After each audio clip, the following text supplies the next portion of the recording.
The railroad crossing on the outskirts of San Antonio was infamous among locals. It wasn't just a regular crossing, it was the ghost tracks. For decades, stories had circulated about how a school bus full of children met a tragic end there. The bus had stalled on the tracks as a train barreled down, unable to stop in time. The collision was devastating, claiming the lives of everyone on board. As the years passed, the crossing became a place of eerie occurrences, where cars left, in neutral on the tracks, would mysteriously roll uphill, seemingly pushed to safety. Some claimed it was the spirits of the children, determined to save others from their fate. The story began one overcast evening when a group of friends decided to test the legend. Among the group were Maria, an aspiring journalist, Alex, a science enthusiast, and Diego, a local historian. They had heard the tales growing up but dismissed them as urban legends. Armed with a camera, a bag of baby powder, and a notebook, they drove to the tracks to investigate. "If the spirits are real," Maria said, "we'll capture proof tonight." Diego had researched the accident extensively, uncovering old newspaper clippings and eyewitness accounts. Yet standing at the crossing, even he felt a chill. The air seemed heavier, the surrounding silence oppressive. Alex, ever the skeptic, laughed nervously. "It's just physics," he insisted. "Optical illusion and gravity." They parked the car, switched off the engine, and placed it in neutral, waiting for something to happen. As the car began to roll uphill, Maria's hands trembled as she sprinkled baby powder on the trunk. "If there are fingerprints," she whispered, "we'll know it's them." The vehicle's slow, steady movement felt unnatural, as though unseen hands guided it. Alex leaned out the window, trying to spot any incline or trick of light. "This doesn't make sense," he muttered. When the car came to a stop safely beyond the tracks, Maria rushed to inspect the powder.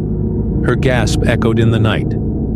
Tiny handprints, unmistakably those of children, covered the trunk. Diego's face turned pale as he pointed to the tracks. A faint mist had begun to rise, curling and twisting in shapes that seemed almost human. "We're not alone," he said, his voice barely audible. The group decided to stay longer, emboldened by their discovery. Diego recounted the tragic tale of the bus, his voice somber. As he spoke, the wind picked up, carrying with it faint whispers. The words were indistinct but carried a mournful tone. Maria's recorder picked up the sounds, and when she played it back, a child's voice could be heard clearly. "Help us." The friends exchanged uneasy glances. "Maybe it's an echo," Alex suggested, though his usual confidence wavered. The mist thickened, and shapes began to form within it. Maria's camera captured fleeting images of shadowy figures, small and fragile, as if children were watching them from another realm. The atmosphere grew colder, and an overwhelming sense of sadness enveloped them. As they debated whether to leave, the car's headlights flickered. A shadow moved across the beams, too large to be a child. "What was that?" Maria asked, her voice shaking. Diego's research had mentioned another legend, that of a malevolent spirit drawn to the tragedy. The figure appeared again, closer this time, its form indistinct but menacing. The friends felt a sudden, crushing weight, as if the air itself pressed down on them. Alex, clutching a flashlight, shone it toward the shadow. It vanished, leaving behind a deep, guttural growl. "We need to go," Diego urged, but the car wouldn't start. Panic set in as the shadow reappeared, its shape now towering over the vehicle. Maria fumbled with her camera, capturing the shadow as it loomed closer. The growling intensified, accompanied by the sound of nails scraping metal. The car shook violently as though something was trying to tip it over. Alex shouted, "Push it!" and the friends leaped out, their combined strength moving the car off the tracks. As soon as it cleared the crossing, the engine roared to life. They scrambled inside, speeding away without looking back. The shadow pursued them, its form visible in the rearview mirror. It seemed to feed on their fear, growing larger and more defined. When they crossed a bridge, the shadow halted, unable to follow. The friends pulled over, trembling and gasping for breath. Back at Diego's house, they reviewed the footage and recordings. The camera had captured the shadow in chilling detail, its eyes glowing with malevolence. The recorder played back more voices, some pleading for help, others warning them to leave. Diego delved deeper into his research, uncovering a darker history of the area. Before the bus tragedy, the land had been the site of a massacre, its victims buried in unmarked graves.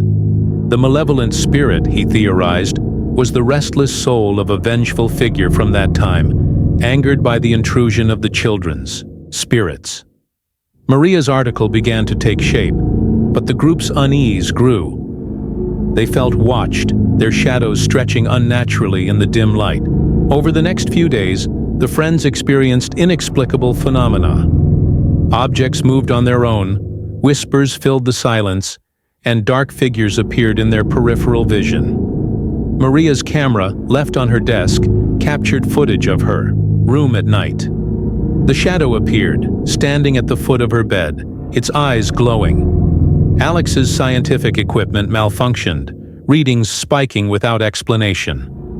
Diego's research notes were scattered, pages torn and rearranged.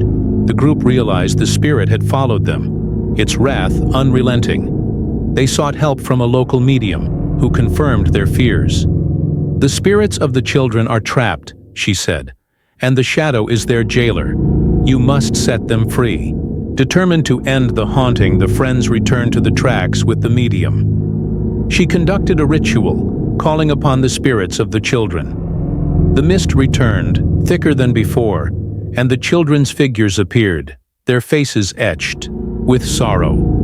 The shadow emerged, furious and more powerful. The medium chanted, her voice steady despite the oppressive presence. The friends joined hands, their combined will forming a barrier against the shadow. The children's spirits began to rise, their forms glowing with light. The shadow roared, its form disintegrating as the light consumed it. With a final deafening scream, it vanished, and the children's spirits ascended, their expressions of gratitude etched in the friends' memories. The ghost tracks of San Antonio were never the same. The eerie phenomena ceased, replaced by a serene stillness. The friends, forever changed, shared their story, ensuring the legend lived on as a cautionary tale.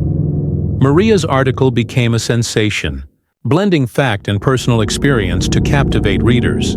Diego continued his research, uncovering more forgotten histories, while Alex approached science with newfound humility. The medium's ritual became a local legend, her bravery celebrated. Though the tracks were no longer haunted, the memory of that night lingered, a reminder of the thin veil between the living and the dead. And so, the ghost tracks became a place of quiet reflection, where the past and present coexisted in fragile harmony.